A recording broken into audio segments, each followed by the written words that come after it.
Eccentric Learning Laboratories presents, in cooperation with the League of Greatest Youth, Learn with Pride.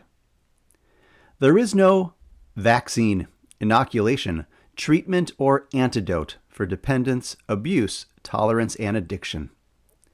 However, knowing about the role of the ventral tegmental area and the nucleus accumbens may be helpful to understand how you can take hold during recovery and avoid relapsing by learning about the neurobiology of dependence and addiction.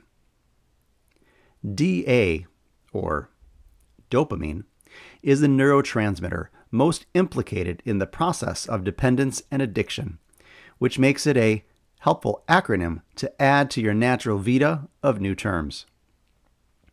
It plays a role in the brain, liking the stimulatory effects of addictive substances, as well as responding to the operant conditioning principles that activate the release and alter the natural levels of dopamine in the brain. The locus ceruleus also plays a part in the neurobiology of dependence and addiction by influencing the release of noradrenaline.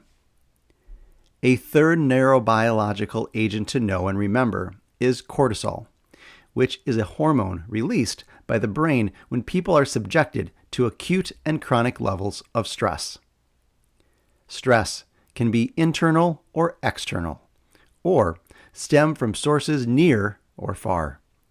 And whether you live locally or globally, this natural vita will help you take hold of the ways we use words to learn with pride in the era of big data.